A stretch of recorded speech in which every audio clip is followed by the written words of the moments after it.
I thought this deal was too good to be true, to be honest.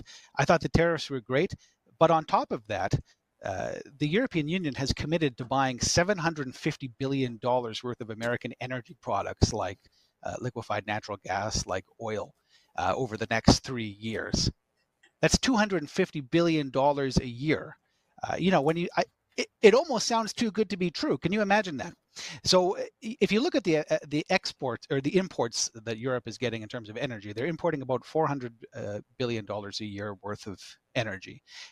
Essentially, they would have to rebalance their entire energy imports to facilitate this deal, which is great because it gives America a ton of leverage, further leverage over the European continent. Rather than buying oil from OPEC countries, they'd be buying oil from America, which not only strengthens, the trade relationship, but it also strengthens our security relationship and commitments with Europe. And I'll tell you what, if they don't rebalance and they're still buying oil from diversified suppliers, they're going to be paying like $250 a barrel to American producers, which is an absolutely massive windfall. I mean, this is bordering on tribute to America. So I think it goes almost beyond what a good trade deal would look like.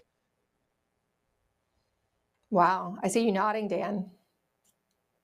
Yeah, it's huge. This is a $2 trillion trading relationship. So it's actually twice as large as the U.S.-China trading relationship. So it's not small. It's great that it's finally getting rebalanced. We've been carrying Europe for 70 years since World War II. It's time to balance out the relationship. I think it's going to be great for U.S. car industry. 15% duty doesn't sound like a lot, but on a price of a vehicle, it's massive. Our car industry is about to double. We've been stuck at 9 million units annually since 1970. Okay, we're going to go up to 15 or 16 million units. So you're going to see car production double. For every car job, there are jobs attached to that.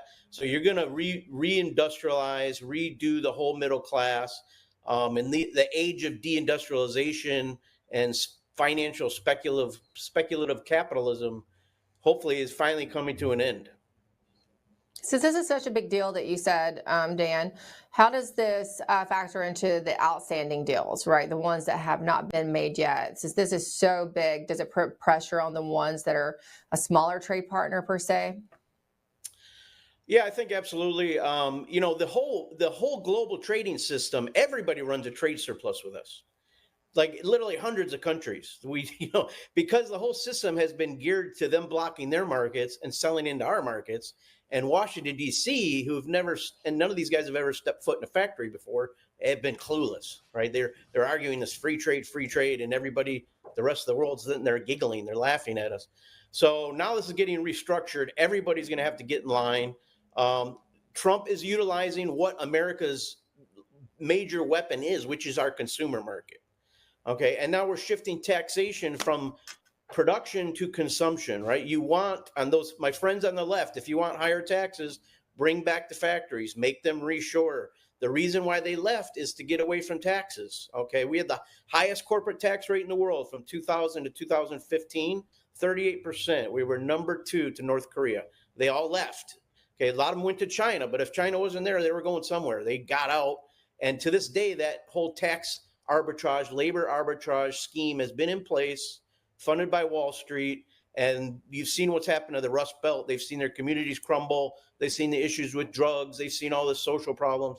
And now it's time to get this fixed. So Trump's tariffs will reshore, it will reindustrialize. Even if 15% gets all the people in the boardrooms looking and go, I can save 15% by just making it in the U.S. And that will happen over time. We haven't even seen the good parts of this yet. I'm in daily with Fortune 500s.